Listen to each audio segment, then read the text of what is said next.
Hoy quiero darle la bienvenida a un nuevo episodio de Enfocus y en el día de hoy va a ser un episodio muy especial porque queremos abordar un tema con el invitado de hoy, como habrán visto en el título, y es un tema geopolítico de la guerra de Israel-Irán, Estados Unidos. O sea, lo que vamos a hacer en el episodio de hoy es a partir de él, que es, se podría decir que le gusta mucho el tema, estudia mucho el tema y como que sigue mucho eso, al igual que yo. A mí me gusta mucho la política, que es un dato que dejo aquí. Y queremos hablar y debatir un poco sobre este conflicto, orientarlos a ustedes para que sepan de dónde surge, qué trae este conflicto a nivel mundial, al mundo entero, porque es algo que nos afecta a todos. Pero bueno, en realidad sin más dilatación quiero presentárselo. Este es mi amigo Jan. Pasa, Jan, por favor. No te pongas nervioso. No. Un gustico, mi hermanito, te presento. Me gustaría que, bueno, las personas que están conociendo por primera vez, que te presentes, hables de esa cámara, no me hables a mí. Bueno, nada, primeramente me llamo Jan, tengo 29 años, soy graduado de la Universidad de La Habana en Comunicación Social y soy un apasionado de estos temas de geopolítica, de estos temas de política internacional. Y nada, agradecerte por la invitación al podcast de hoy. Y estoy un poco nervioso, es mi primera vez frente a las cámaras, no me gusta mucho las cámaras, soy más de debatir con las amistades y eso, pero bueno, aquí me invitaste y el paso. Bueno, primeramente agradecer que estés aquí en este espacio y me hayas dado la oportunidad también de poder traerte aquí. Y efectivamente, como dijo Jan es amigo mío hace mucho tiempo y nos gusta mucho debatir sobre este tema de la política. Siempre estamos hablando, comentando noticias sobre cosas que están pasando, qué creemos que va a pasar, y por eso es que le dije, bueno, vamos a venir aquí a podcast, si al final lo estamos haciendo nosotros en privado, ¿por qué no hacerlo en un espacio un poco más extenso para también orientar a las personas que saben? Porque creo que eso es algo que hace falta mucho hoy en día, que es el conocimiento y la información, porque la mayoría de la gente no sabe nada sobre este conflicto y dice, no, yo apoyo a no sé qué país, yo apoyo a no sé qué país, y no sabe nada de lo que está pasando, como la mayoría de personas aquí en Cuba. Jan, primeramente yo quisiera que tú des una información, ya que tú sí estudias eso y o sea, sabes, por motivos tuyos personales, de dónde surge este conflicto de Israel-Irán. Bueno, primeramente es importante para analizar un conflicto saber cuáles fueron las causas y los antecedentes. Y este no es un conflicto que comenzó hace un año con el intercambio de cohetazos, como quien dice, que se conoce como la guerra de los 12 días entre Irán e Israel, sino que es un conflicto que se remonta hace muchos años atrás. En 1953, específicamente, Irán era un estado democrático con grandes recursos petroleros que no estaban en manos de los iraníes. Y el primer ministro en aquel momento, Mossadegh, lanza la nacionalización de esos recursos petroleros y provoca el descontento en una serie de potencias occidentales, como es el caso de Estados Unidos, como es el caso de Reino Unido, que eran los principales activos que controlaban ese petróleo o esos recursos antes de ser nacionalizados, y lanzan entre Estados Unidos, la CIA y el MI6, que es el Departamento de Inteligencia de Reino Unido, lanzan la operación Ajax. Es la primera operación lanzada por Estados Unidos en el marco de la Guerra Fría. Y esta operación Ajax termina con la salida del poder de Mossadegh, de ese primer ministro elegido democráticamente por los iraníes, que abogaba por la nacionalización de esos recursos.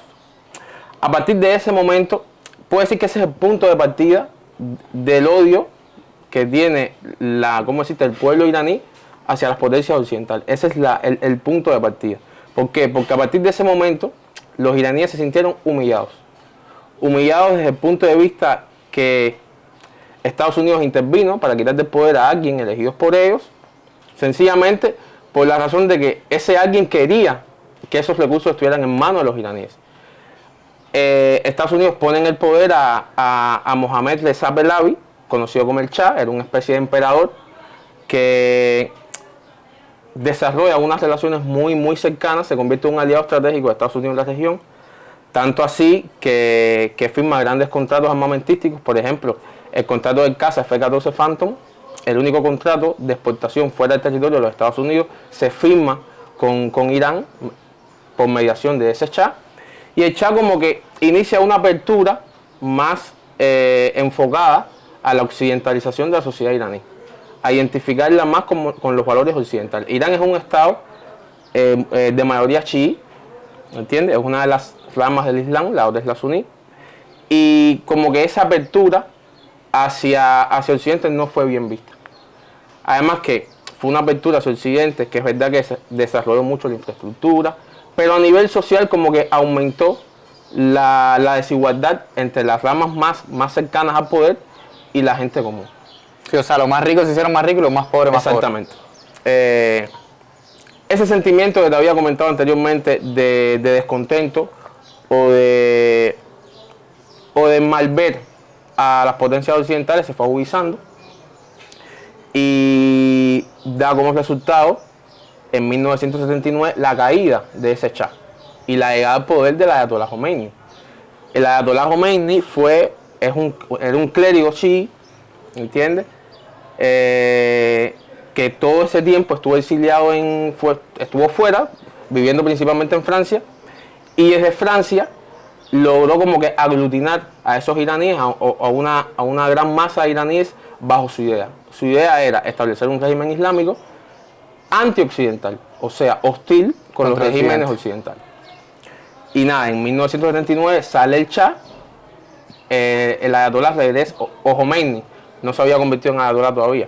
Khomeini regresa de su exilio en París y se convierte en Ayatollah, o sea, en la máxima figura de la sociedad iraní. Tipo se convirtió en el líder y dijo, es contra esta gente. Es una especie, para hacerte una referencia, una especie de papa. Lo que es para los cristianos el papa, es para los chiíes el Ayatollah. Entonces nada, llega al poder en 1979. En el marco de esa efervescencia por la revolución, un grupo de estudiantes de la Universidad de Irán asalta la embajada de los Estados Unidos y secuestra a 52 funcionarios de los Estados Unidos.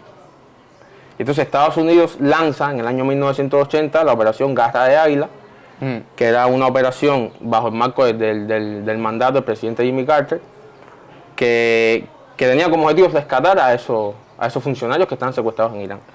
Y la operación fracasa estrepitosamente. Es uno de los fracasos más grandes en la historia de las operaciones especiales. Y a partir de ese momento, muchas doctrinas en diferentes países en cuanto a llevar a cabo operaciones especiales cambia. Así que ese fue el punto. El fracaso fue tanto que a partir de ese momento muchos países cambian su manera de hacer operaciones especiales. Entonces, eso como es normal, agudizó las relaciones entre Estados Unidos e Irán, que ya de por sí eran muy malas. Y nada, y como resultado hubo épocas de más tensión, épocas de menos tensión. Cabe resaltar que durante la guerra Irán-Irak, que explota en el año 1980, cuando Irak decide invadir Irán, aprovechándose de que hubo una gran purga dentro del ejército iraní, ¿entiendes? Llevada a cabo por el Ayatollah para quitar a los antiguos oficiales que eran más partidarios con el régimen de Shah y poner oficiales que eran más partidarios ideológicamente con él, aunque no tuvieran experiencia militar. Saddam Hussein se aprovecha de esto y lanza una invasión a gran escala contra Irán. Una invasión que se convierte en un desastre, una guerra que dura 8 años, que destruye la economía de ambos países, pero que durante ese conflicto las potencias occidentales se sitúan del lado de Irak. Todo el mundo contra Irán. Todos contra Irán. Agudiza más el odio todavía. O sea que Irán resiste el conflicto. Irán es una nación muy grande, es una nación 4 veces o 3 veces más grande que la iraquí, con el triple de población. Y como es normal en una guerra de desgaste, la potencia que más recursos tiene a su disposición, humanos, material, generalmente es la que sale victoriosa. Aquí no se puede hablar de una victoria. La victoria puede ser la supervivencia del régimen islámico. Y a partir de ese momento, Irán empieza a desarrollar una capacidad militar de autosuficiente. Empiezan a... O sea, una independencia, ¿no? Exacto. Se empieza a desarrollar programas de misiles. Comienzan a armar a sus proxies como Hezbollah, que surge en el año 1982 con el objetivo de oponerse a la ocupación israelí en el sur del Líbano. Hezbollah también es formada por miembros del Islam chií, o sea, tienen mucha cercanía con el régimen iraní. Irán lo armó, lo financió, desarrolló su doctrina militar y a día de hoy Hezbollah es para muchos considerado grupo terrorista. Es un grupo terrorista formidable. Se puede decir que ha sido el único que ha logrado derrotar a Israel sin ser un ejército verdaderamente convencional en la guerra de los 33 días, como se le conoce, en el año 2006. Y Hezbollah al final logra en el año 2000 que Israel se retire del sur del Líbano. O sea, estamos hablando que es un grupo terrorista, dicho hoy en día, pero o sea, fue un grupo que ellos se autoperciben como un grupo de resistencia, ¿entiendes? Son anti-israelíes, profundos anti-israelíes. O sea, pero ese grupo detuvo entero a Israel.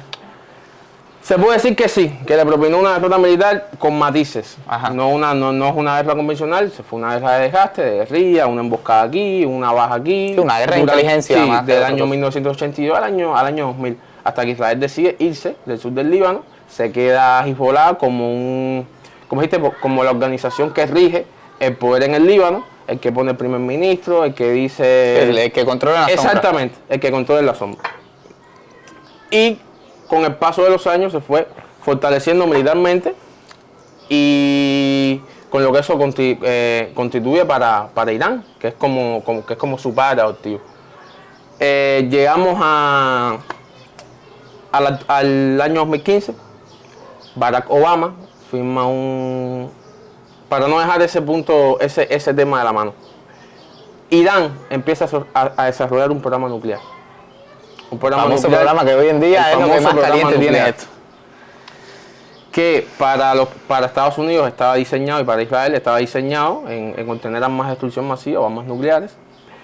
E Irán siempre lo ha vendido como un programa para desarrollar la energía pacífica. Pero bueno, hoy en día tienen al mundo entero amenazado con ese programa. Sí, ese programa tiene más de 20 años. Vi una foto, bueno, me imagino que tú también lo viste en Twitter, que puso el escáner de hasta qué alcance tiene. Y literalmente yo creo que los únicos países del mundo que se salvan fuera de los misiles esos es Argentina. Pero a ver, una cosa ¿no? es el programa nuclear y otra cosa es el programa de misiles balísticos. Eso es diferente, ¿no? Es diferente, completamente. Los misiles balísticos son los que tienen, o sea, los que salieron en ese El programa famoso... el programa de misiles balísticos es el programa creado después de la guerra Irán-Irak, basado en las experiencias que le dio la misma guerra, donde Saddam Hussein tenía la capacidad de, con los misiles Scud soviéticos, atacar a largas distancias ciudades iraníes, ¿entiendes? Y a partir de ahí, Irán construyó su estrategia de defensa en torno a ese programa de misiles. Sí, porque vi que Irán como que es muy especialista en eso, en plan, en que si te cogen un misil del enemigo, te replican el misil. Vamos a decir algo, Irán es una sociedad muy avanzada intelectualmente. Un gran porcentaje de la sociedad iraní es graduada universitaria, son ingenieros, tienen mucha capacidad intelectual. Y eso han sabido llevarla a ese programa de misiles y a ese programa nuclear. Empieza el programa nuclear, o sea, la creación de este. Estados Unidos lo pone en la mira. El gobierno de George Bush sitúa a Irán como parte del eje del mar. El eje del mar compuesto por Irán, por Corea del Norte, por Irán, la Irak de Saddam Hussein, los más malos del mundo, por Cuba. Estamos en la caliente también. Sí, siempre. Y nada, a partir de ahí ponen ojo en ese programa nuclear. Su intención era destruirlo. Con el paso de los años, lejos de debilitarse, Irán lo que lo ha ido fortaleciendo, junto al programa de misiles balísticos también. Sí. Y nada, llegamos al año 2015.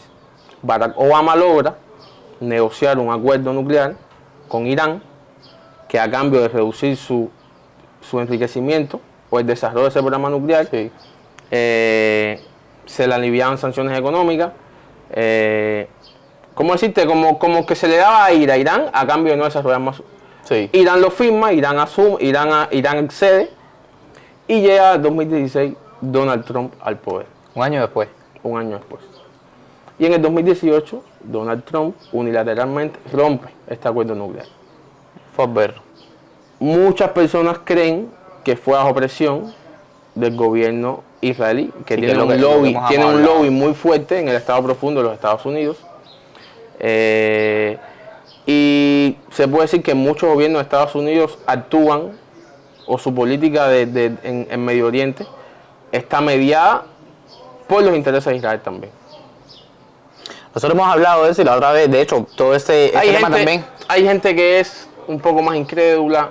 Yo sí creo que la influencia del lobby israelí dentro del gobierno de los Estados Unidos es marcada y es muy evidente. Yo también lo creo, y sobre todo con la reciente información que todo ha salido sobre toda la élite de que gobierna el mundo. La famosa lista de Epstein. Sí. Hay muchos incrédulos todavía. Que piensan que es falso, o que no es tan real. Hay mucha ingenuidad en este tema. Hay gente que no cree que exista. Hay gente que no cree que a través de esa lista o ese sistema articulado por... Muchos se dice que en los archivos se menciona el Mossad miles de veces. O sea que las teorías de conspiración indican que es una gran operación de inteligencia llevada a cabo por el Mossad, que Epstein es un agente del Mossad, y que quería, Mossad es el servicio de inteligencia de Israel, y que Epstein buscaba, o Israel buscaba, atraer a figuras influyentes en diferentes esferas, sobre todo políticas, para, ¿cómo decirte?, después chantajearla O sea, llegar a manipularla, usarla como peones. Exactamente. Pero a ver, de hecho, básicamente se puede decir que se consiguió porque es que todo el mundo está metido en la CAT 2, ¿sabes? Se puede decir, es un tema complicado. Repito, hay mucha gente incrédula, pero yo sí creo que el lobby israelí está muy presente, no desde ahora, desde hace muchísimos años dentro del gobierno de los Estados Unidos. Y que en cierta medida rige la política de Estados Unidos en Medio Oriente. Es que, y de hecho eso se ve mucho más hoy en día, y está la prueba contundente de que prácticamente todos los políticos de Estados Unidos han cuestionado a Donald Trump por qué es que ha decidido estos pasos de presión sobre Irán, porque al final no está llevando ningún beneficio. Kent, el que estaba a cargo del organismo contraterrorista de los Estados Unidos, dimite al inicio del conflicto diciendo, Irán no representa una amenaza en el corto plazo, no lo representaba, y esta es una vez para la que estamos yendo por los intereses de Israel. Son acciones precipitadas y de hecho le ha costado caro porque ha perdido mucho apoyo políticamente. Una de las cosas que yo debatía con las amistades mías, cuando ya se empezaba a ver la movilización de activos militares hacia Medio Oriente, preparando la campaña militar en Irán, era, ¿qué objetivo persigue Estados Unidos aquí? ¿Qué busca Estados Unidos aquí? ¿Qué busca Trump aquí? Con unas elecciones de medio término en el mes de noviembre, un conflicto en Irán. También que Trump como que se envalentonó mucho después de la operación en Venezuela. Sí, se le subieron los humos. Sí. Y dijo, es con todo el mundo. Fue tan fácil la resolución de esa operación y la captura de Maduro que él como que se envalentó y pensó que una guerra corta en Medio Oriente iba a realzar su popularidad, pero evidentemente el cálculo le salió mal. Y para las personas que no lo entiendan, porque mucha gente, y también quiero que me digas esto antes de continuar con la historia, del resultado de esta guerra, básicamente Trump está perdiendo la guerra, se podría decir. Trump, ¿cómo decirte? Trump es como decimos los cubanos, zanahorias calientes. Es un monstruo a la hora de influenciar la opinión pública. Y desde el minuto uno del conflicto, Trump ha vendido la matriz de opinión de que ellos están ganando, de que la marina iraní está destruida, de que la fuerza aérea de Irán está destruida, cuando la realidad te demuestra otra cosa, ¿entiendes? La gente empezaron a tirar misiles para todas partes y tienen eso caliente. Y entonces, como para continuarte con la idea, cuando conversaba con las amistades mías, decíamos, ¿qué busca Trump en Irán? ¿Qué busca Trump? Esto es un conflicto que solo beneficia a Benjamín Netanyahu, al primer ministro de Israel, que tiene un juicio pendiente por corrupción y según las leyes de Israel, mientras el país está inmerso en un conflicto armado, todo eso está detenido. Coincidencia muy grande. Bueno, son muchas coincidencias, yo no creo que en la política existan las coincidencias, y un informe publicado por el New York Times sacó a la luz que el pasado 11 de marzo Netanyahu se reunió con el gabinete de seguridad de Trump, solamente con Trump, para proponerle la idea de un conflicto con Irán, porque Irán estaba a semanas o a días de tener la bomba, el arma nuclear, y nada.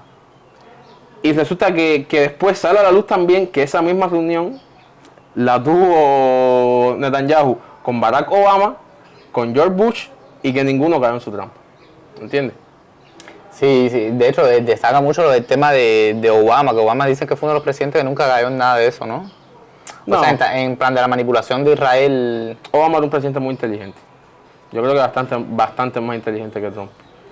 Y de hecho, lo demostró con el acuerdo nuclear con Irán. Él supo como que solventar ese problema por un plazo de tiempo determinado, ¿entiendes? Sin tener que inmiscuir a Estados Unidos en un conflicto armado. Pero bueno, yendo al pollo, el arroz con pollo, como decimos.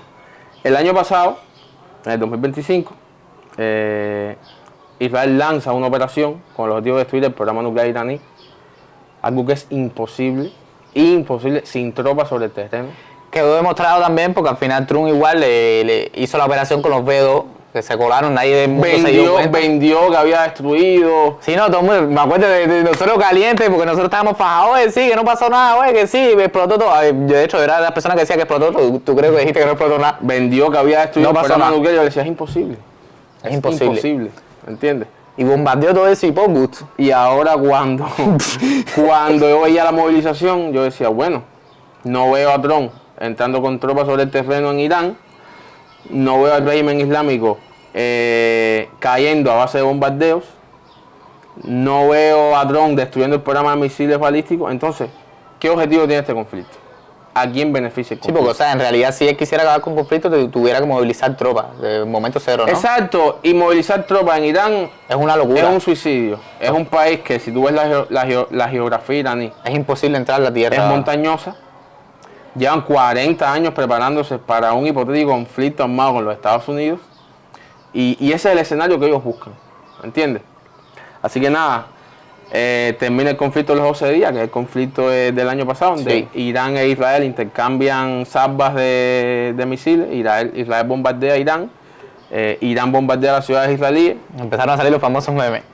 Entra Estados Unidos en el conflicto, bombardea una de las centrales nucleares iraníes, dice que destruye el programa nuclear, y ahí hay una pausa en el conflicto. Ajá. Pausa en el conflicto que se veía que era una pausa muy ligera. Sí, fue muy inestable. Exacto, Fue un que el cuadro conflicto temporal. iba a volver a reactivarse en un momento determinado. Y bueno, se reactiva este Una año. mosca aquí que... Vamos, mija. Se reactiva este año el conflicto.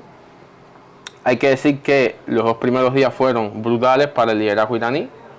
Eliminan al ayatolá. Sí, fue un bombardeo. Pero a ver, ¿está muerto o no está muerto? Sí, el ayatolá. A ver. Jamenei está muerto. Sí, el ayatolá Era el es... segundo día de la operación. Exactamente. El que está ahora es su hijo, Que dicen que que es fue más... elegido por el Consejo de los 88 Sabios. Y que al final le salió mal porque es más crónico todavía. Y es lo que yo digo, para mí el asesinar al ayatolá fue un error estratégico bastante grande, porque el ayatolá era una de las pocas era la figura que limitaba a los halcones de la Guardia Revolucionaria, o sea, a los líderes militares más radicales dentro de la Guardia Era el Revolucionaria. que mantenía en control que los tipos no salieran a comerse a todo el mundo. Irán tiene 2 estados paralelos, el estado convencional y el cuerpo guardián de la revolución.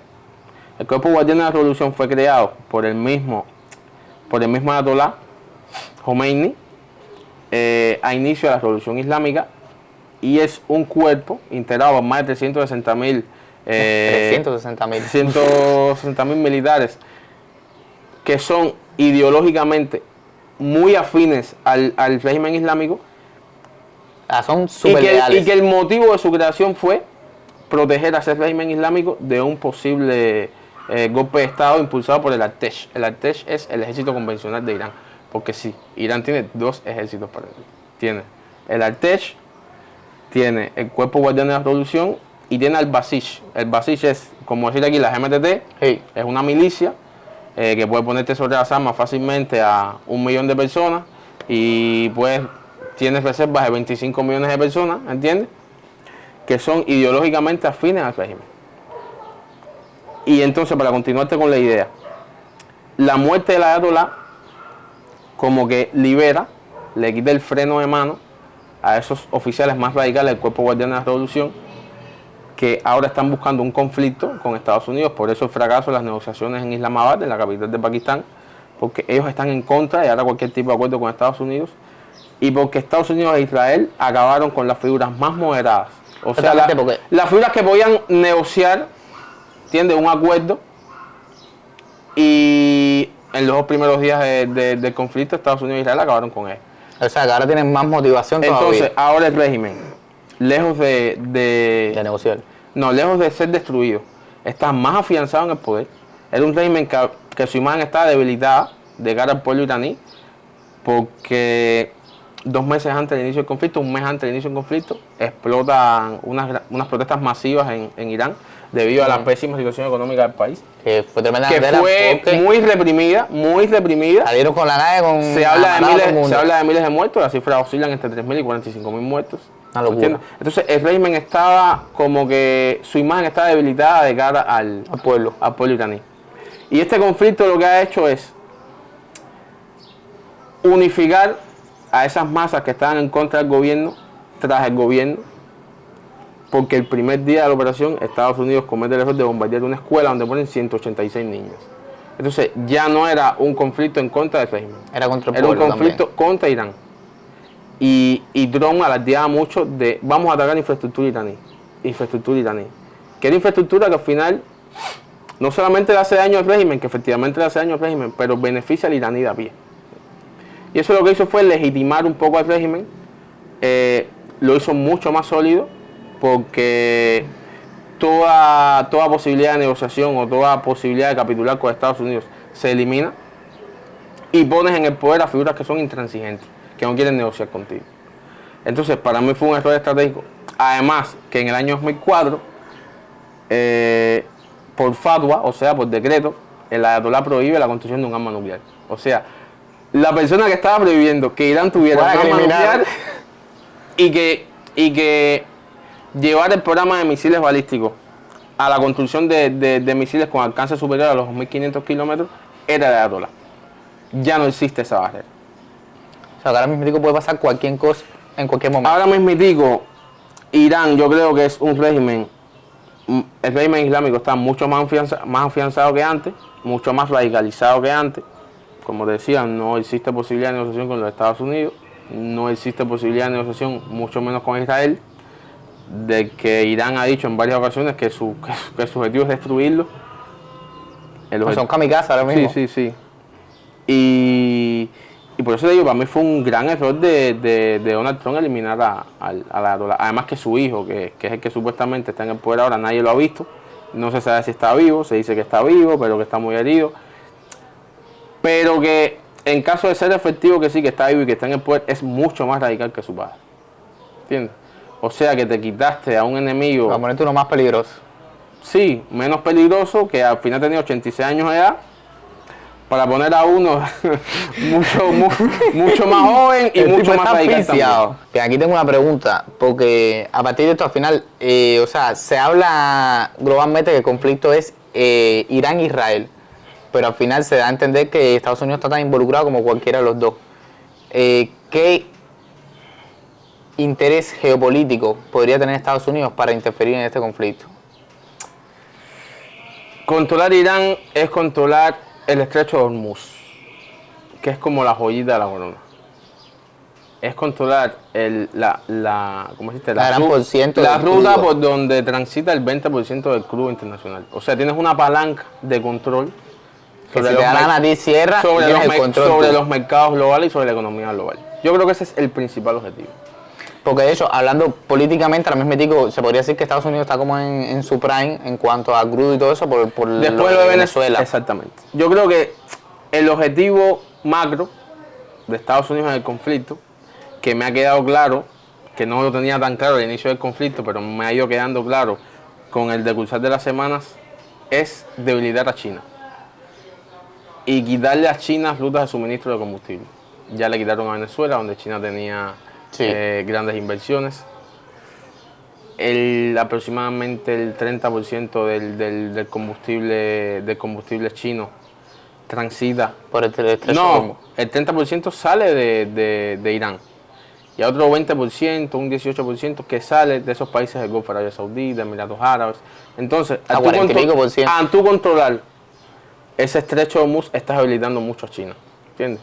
Pero bueno, lo que ha sucedido en este caso es que el estrecho de Hormuz lo está controlando de facto Irán, que ha podido seguirle vendiendo su combustible a China a precio diferencial. China se ha preparado para este escenario durante mucho tiempo. Y yo creo que el conflicto está en un punto donde Irán está en una posición donde se siente que tiene la ventaja. O sea, porque tiene el control del conflicto. Y por eso fracasaron la primera ronda de negociaciones en Islamabad. ¿Por qué? Porque era la primera vez que Estados Unidos, la primera vez en mucho tiempo, que Estados Unidos se sienta a negociar sin tener el sartén por el mango. O sea, sin tener control de la situación. Y una opinión mía personal que he comentado con varias amistades mías, muchos no están de acuerdo, pero es que Irán saldrá fortalecida de este conflicto. Por supuesto. A ver, yo creo que está más fortalecido incluso ahora mismo, digo. Muchos especialistas hablan como que Irán se convertirá después de este conflicto en el cuarto polo de potencia global. Detrás de Rusia, Estados Unidos, China, estaría Irán.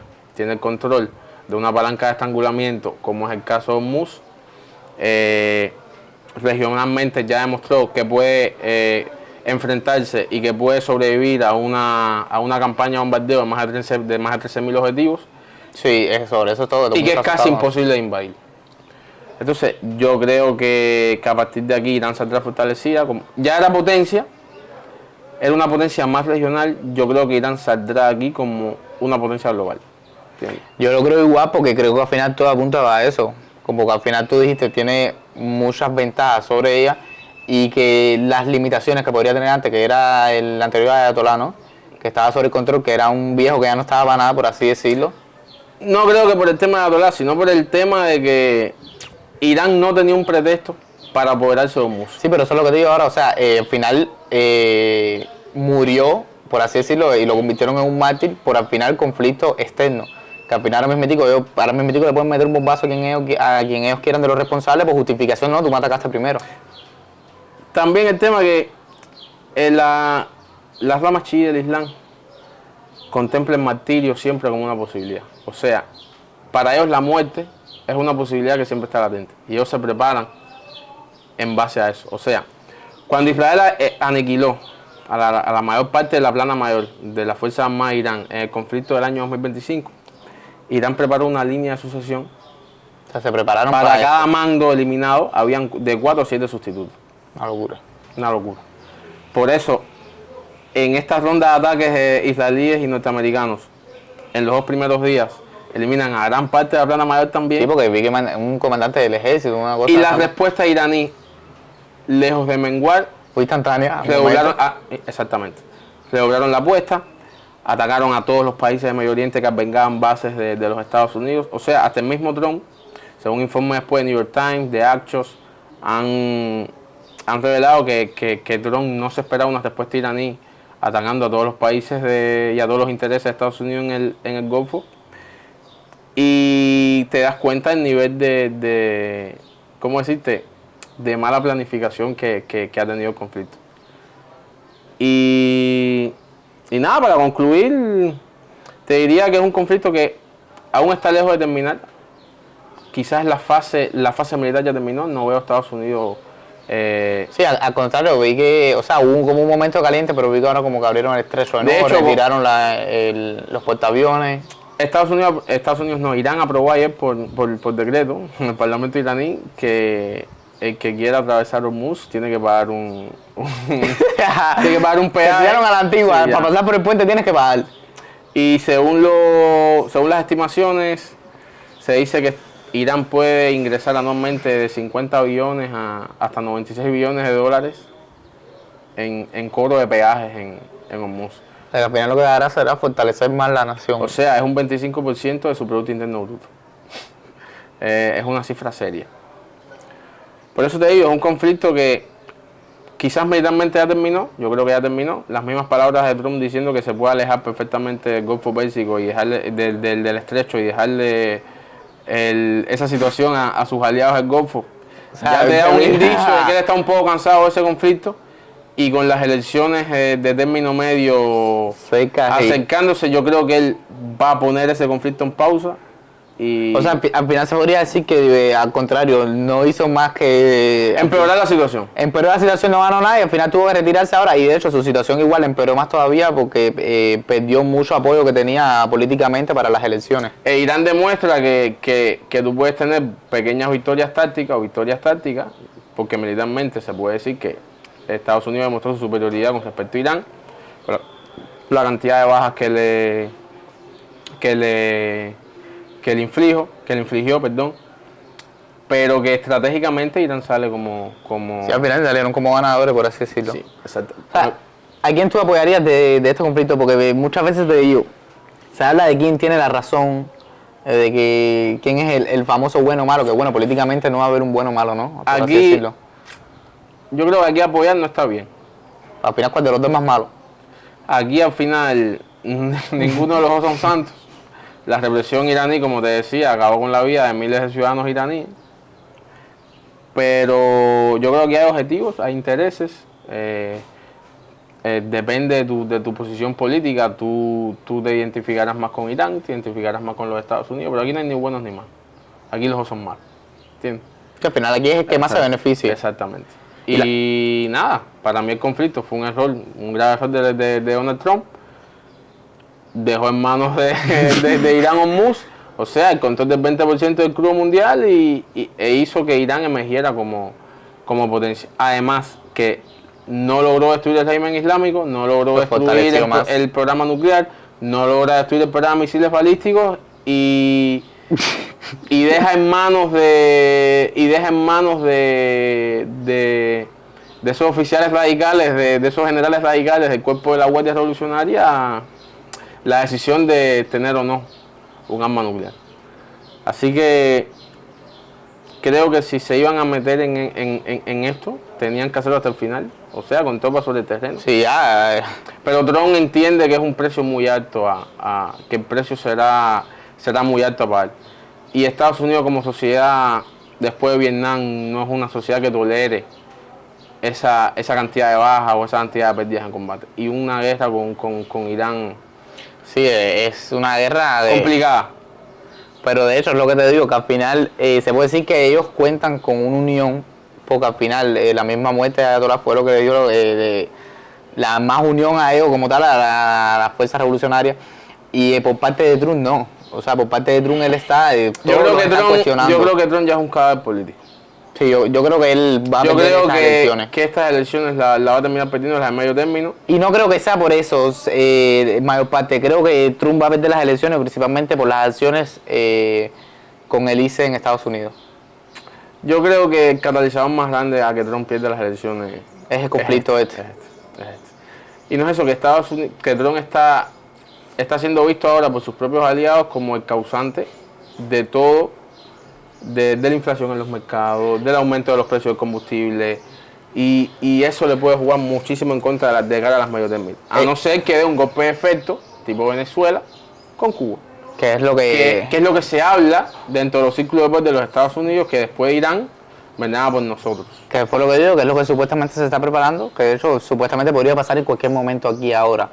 Y es verdad lo que tú dices, que muchos aliados lo están culpando porque al final toda esta guerra, todo este darle al que no te digo que ha provocado el estrecho de Hormuz, lo que ha hecho es aumentar al final el precio del combustible en el mundo entero. Yo creo que todavía no somos conscientes a mediano y largo plazo lo que va a representar este conflicto en cuanto a los mercados, en cuanto es una locura. Al aumento de los precios en diferentes recursos clave.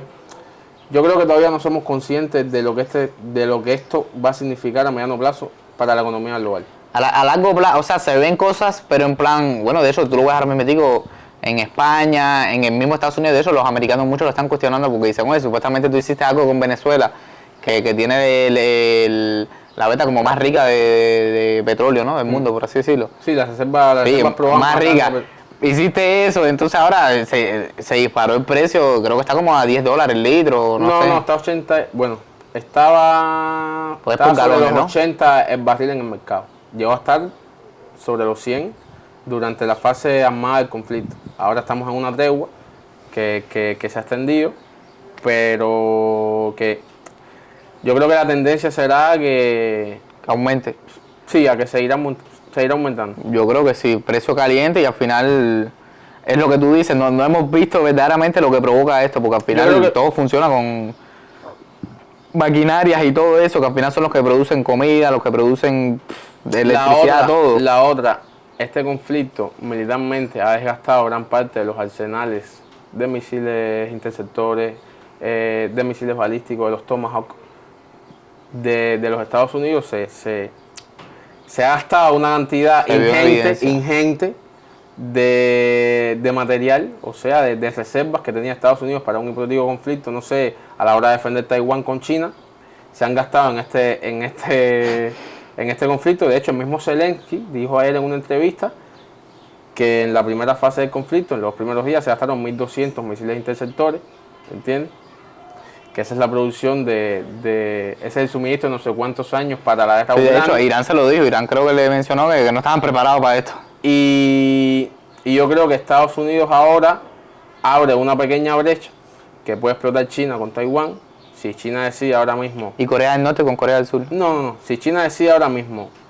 El conflicto de Corea del Norte y Corea del Sur yo creo que es un conflicto que está estancado, que va a seguir así por bastante tiempo, ¿entiendes? Que ahí no va a haber un conflicto militar ni en mediano ni en corto plazo. Pero sin embargo, en el tema de Taiwán sí. Aunque China muchas veces ha reivindicado que quieren tratar de reintegrar Taiwán a su territorio por la vía pacífica, la vía más siempre es una posibilidad. De hecho, vi que cuando se identificó este conflicto de Israel, Irán, Estados Unidos, creo que rodearon y todo. O Sí, que eso desplegaron algo, ¿no? Eso es algo que ellos hacen comúnmente de ir tanteando las defensas de Taiwán, ¿entiendes? Pero yo creo que si ahora en el corto plazo China decide invadir Taiwán, Estados Unidos no puede hacer poco nada. y nada puede hacer. Por el ingente gasto de recursos que tuvo ahora en este conflicto que terminó hace 15 días o que la parte militar terminó hace 15 días con Irán. ¿Qué papeles juegan las alianzas tradicionales como la Unión Europea o Rusia en este papel de este conflicto? La Unión Europea se ha desmarcado completamente de Trump. Empezando que han negado sus bases militares para los aviones de combate de los Estados Unidos que vayan a realizar operaciones contra Irán. Italia, España, Bélgica, Alemania han rechazado inmiscuirse en el conflicto. O sea, le dieron la espalda. Exacto. Y Trump lo sabe. Y Trump lo ha dicho. Trump está molesto por cómo los países de la OTAN han tratado a Estados Unidos en este conflicto. Y una de las grandes incógnitas que tengo en el mediano plazo es, ¿saldrá de la OTAN Trump? Yo creo que es una posibilidad. Yo creo que sí. Ahora más que nunca. John Bolton dijo, el secretario de Estado John Bolton dijo, durante el primer mandato de Trump, dijo que Trump estuvo a nada de irse de la OTAN. A nada. Y que Trump es un niño pequeño. Y que cuando Trump se mete algo entre ceja y ceja, él hace todo por cumplirlo. Y una de las cosas con las que él salió de su primer mandato sin haber cumplido fue la salida de Estados Unidos de la OTAN. Así que yo creo que esto puede ser como un catalizador de una posible ruptura entre Estados Unidos y la OTAN. Yo creo que sí, porque al final creo que prácticamente le dieron la espalda, ¿no? Porque... Sí, Meloni, él ha expresado su descontento con España, él ha expresado su descontento con Italia. Italia fue la primera en negarle su espacio para atacar. Creo que la primera fue España, la segunda fue Italia. De negarle sus bases militares para atacar a Irán. Y ellos se han mantenido en margen. Yo creo que inteligentemente también. Sí, claro, pero a ver, a lo que me refiero, políticamente creo que supuestamente como que, y también me imagino que él lo debe sentir así, como que le han dado la espalda, porque al final cuando comenzó el conflicto de Rusia-Ucrania, sí, él mandó mucho apoyo. De hecho, ese conflicto estuvo vivo a base de Trump, que era el que mantenía apoyo a la OTAN, ¿no? Biden. Sí, no, ¿verdad? No, Biden no está, Trump no estaba en ese tiempo. Pues Trump no es muy partidario de Zelensky tampoco. Sí, no, Biden es muy partidario de apoyar. Biden fue el que viró el mundo al revés en esa gracia. Pero te digo que prácticamente es como que se siente que le dieron la espalda, ¿no? Y el otro bando, en el bando de Irán, sí ha tenido, se dice que Rusia ha sido la encargada, o como una mano lava la otra. Le está devolviendo ahora a Estados Unidos lo que Estados Unidos hizo con Ucrania. Y porque le están dando su apoyo ahí a Irán. Le facilitó la obtención de coordenadas, objetivos estratégicos como bases militares, activos de Estados Unidos en Medio Oriente para que Irán la atacara. ¿Entiendes? Se dice que también China ha participado activamente en esto. No es un apoyo que se vea a simple vista, es un apoyo que está tras las sombras, pero que se sabe que existe. No, y al final un apoyo, o sea, aunque no directamente, cuando una potencia mundial como que da como tu apoyo, así salvajemente, se siente como una presión. No, y a través de la historia, cada vez que hay un conflicto armado que involucra a una de las dos potencias, la otra generalmente se inmiscuye. Lo hizo Estados Unidos cuando la Unión Soviética invadió Afganistán, que financió el movimiento de los mujahidines, que después se convirtieron en los talibanes. O sea que... Y el objetivo era ese, tratar de causar a la Unión Soviética el mayor daño posible. Lo hizo también la Unión Soviética durante la guerra de Vietnam. a la hora de suministrar el armamento a los vietnamitas. Y así, es un espacio de guerra fría que siempre va a estar vigente, donde las potencias antagonistas van a tratar de hacerle daño a la otra, ¿entiendes? De la mayor cantidad de formas posibles, y una de estas formas es esta: apoyar al adversario cuando una de las dos va a un conflicto armado. Es así. Jan, ¿tú crees que este conflicto de Medio Oriente puede ser una de las posibles causas para el comienzo de una tercera guerra mundial? No sé, no veo...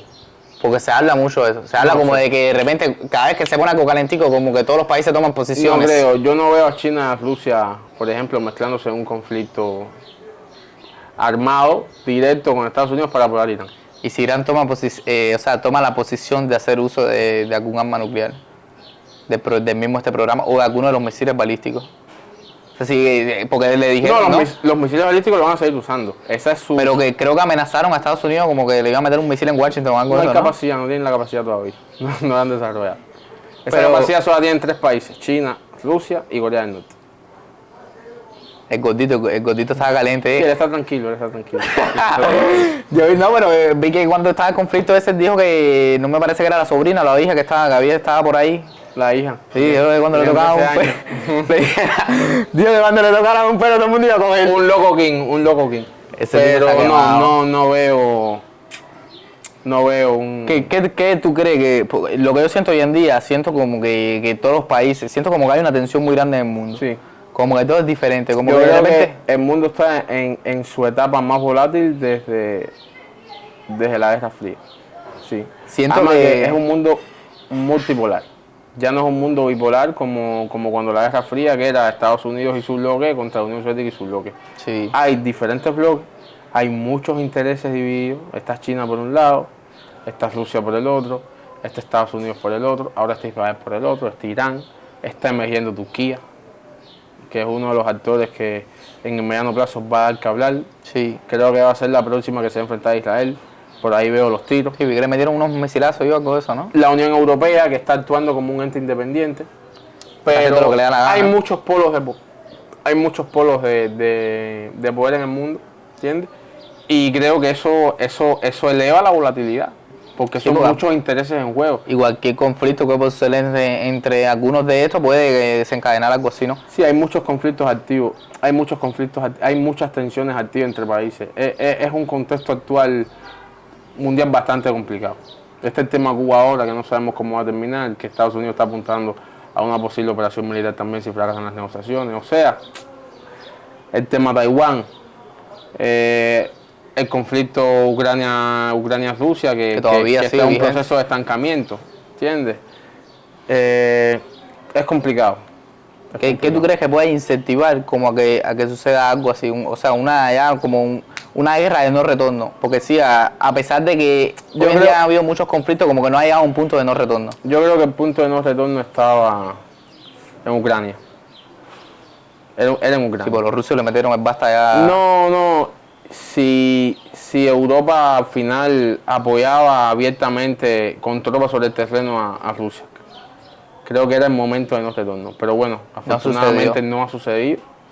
No, ni creo que suceda. Y a día de hoy. creo que ya el mayor temor a que sucediera ya pasó. Por eso no veo al mundo envuelto en una tercera guerra mundial, como quien dice. Sí veo que van a seguir surgiendo conflictos armados, pero no un conflicto a escala global, no lo veo. Por ejemplo, cómo ves próximamente la evolución de esta guerra de Israel-Rusia, Irán-Israel de aquí a un tiempo? ¿Cómo crees que pueda terminar eso? Porque es una guerra que viene de hace muchísimos años. Yo creo también que Israel se siente derrotado. Israel sabe que esta Han es su devastado, oportunidad. Israel sabe que este es el ahora o nunca para acabar con el régimen islámico. De hecho, Israel demostró su molestia cuando Estados Unidos accedió a negociar con Irán bajo los 10 puntos claves que estaba proponiendo la agenda iraní de negociación. Al final fracasaron, ninguna de las dos partes cedió, pero Israel demostró su descontento y esa negociación era asumida en Israel como una derrota. Y yo creo que Israel no puede sobrevivir a un conflicto con Irán sin el apoyo de los Estados Unidos. Y no veo a Estados Unidos volviéndose a meter. Sí apoyándola, pero no lo veo volviéndose a meter de la forma que lo ha hecho ahora en un conflicto con Irán. No lo veo. Así que hay que ver. ¿Qué tú opinas de esto? Es que ahora mismo nada está claro, ¿entiendes? Nada está claro. Yo sé que serán dos enemigos viscerales por los años venideros. Esa enemistad seguirá porque el objetivo de uno y el otro es destruirse mutuamente. ¿Entiendes? Sí, o sea, ellos ya llegaron a un punto de entre ellos no retorno. Pero yo creo que ahora será muy difícil con Irán. No, yo creo que si hubieran llegado, o sea, a punto de, o sea, ellos están en un punto de no retorno, pero creo que al final, ahora, antes que este conflicto, ahora que se puso más liviano, hubiera sido el momento perfecto para fundirse entre los dos. También que Israel depende mucho de la ayuda a los Estados Unidos. Israel demostró en la guerra de los 12 días cuando ya la semana se había agotado gran parte de sus reservas interceptores. Si no es por la intervención, la cúpula, si no es por la intervención de Estados Unidos, no se sabe cuál pudiera haber sido el destino de Israel en cuanto a destrucción, ¿entiendes? Así que Israel se sabe dependiente de los Estados Unidos para un conflicto a gran escala contra una potencia como Irán. Y no sé, no veo. ¿No ves Israel triunfando sobre Irán? No, y que las encuestas lo están reflejando. El 60% de la población de Estados Unidos ya ve con malos ojos a recientes encuestas. Ya la matriz de opinión con respecto a la imagen de Israel en Estados Unidos es un 60% negativa. Esto es un golpe duro para la política israelí, que dependía mucho de esa opinión favorable que se tenía Estados Unidos ¿Y qué crees que ha provocado esta mala opinión hacia Israel? El tema de Gaza. Sí, se pasaron en Gaza. El tema de las redes sociales. Que antes tú podías matar, no sé, podías bombardear un edificio residencial en Gaza y nadie se enteraba. Sí, ahora lo haces y yo creo que es algo que la gente vio en vivo. Imágenes muy duras de niños asesinados, edificios completos destruidos para matar a una sola persona. Sí. Y eso como que fue mediando en la opinión, sobre todo del público joven de Estados Unidos, ¿entiendes? Y por eso el resultado de esa alta tasa de desaprobación en la imagen del Estado israelí a día de hoy en Estados Unidos. Y eso creo que va a impulsar mucho a los próximos presidentes de Estados Unidos. Porque yo creo que ya hemos hablado prácticamente de todo. O sea, no sé de qué otra cosa podríamos hablar. No, creo que faltaba un aspecto importante que no mencionamos, se me fue. Es que fueron muchas cosas. No, es que es un conflicto de mucho tiempo. Que no hablamos de que Irán tiene una carta que no ha activado, que son los hutíes en Yemen. Los hutíes son un grupo pro-iraní, un grupo que responde a los intereses iraníes y que ya demostró que tiene la capacidad de cerrar el estrecho de Bab al-Mandeb, que es el que da entrada al Mar Rojo y a su vez al canal de Suez, por donde transita también gran parte, el 10% del o sea, puede cerrar el estrecho de Hormuz y puede cerrar ese estrecho también. También. Esa palanca no la han activado todavía, pero sería desastrosa, porque obligaría a los buques que salen de Hormuz, ¿entiendes? Y que no pueden entrar por Bab al-Mandeb, a salir al canal de Suez, a sortear todo África, todo el continente africano, con lo que eso significa para el precio de los fletes, para el encarecimiento todo se dispara de los más, sí, económicamente. O sea, Irán ha demostrado que no solamente necesitas armas convencionales para ganar un conflicto, necesitas también tener una palanca de estrangulamiento económico. E Irán tiene dos. Así que es complicado. Es complicado. Y mi opinión es esa, que la guerra ha sido un error inmenso y que la guerra lo que ha hecho es, en el mediano plazo, porque hay que decir que los daños en Irán han sido bastante grandes, sí, pero creo que en el mediano plazo Irán será, ya lo es, aunque esté destruida económicamente. Pero es que las perspectivas a mediano plazo es que van a ser el cuarto centro de poder global, con las palancas que tienen para estrangular la economía global. Así que nada, hermano, esa es mi opinión. Te agradezco una vez más por la invitación. Quizás alguien diga, no, con más la bobería, pero bueno. No, pero yo creo que es necesario, ¿sabes? Para finalizar el podcast, creo que es necesario dar toda esta explicación, porque creo que vivimos en un mundo hoy en día que hay muchísima información, hay muchísimo acceso a saber todo lo que pasa en el mundo, pero hay personas que se comen la mayoría del tiempo de ver esta información y opinan sin saber realmente lo que está pasando. Ya desde el punto de vista comunicativo, o sea, desde el punto de vista del análisis de la comunicación, yo creo que ha sido el primer conflicto donde yo veo que Estados Unidos pierde. La capacidad que ha tenido Irán de manejar la información y de manejar la matriz de opinión durante este conflicto ha sido una cosa, vaya, de locos. Bueno, creo que lo han manejado de locura. Y eso se demuestra también en el bombardeo de artículos de opinión en los medios más prestigiosos del mundo, mostrando esta campaña como una derrota de los Estados Unidos. Sí. También, por otro lado, vemos a Donald Trump como tiene también una capacidad muy grande de influir sobre su base electoral o sobre sus seguidores que le creen todo lo que Trump dice. Y que si ahora mismo Trump puede irse y decir ganamos la guerra y que no pase nada, es porque precisamente ha impuesto esa matriz de opinión dentro de su base de electores, como decía, y esta se lo cree.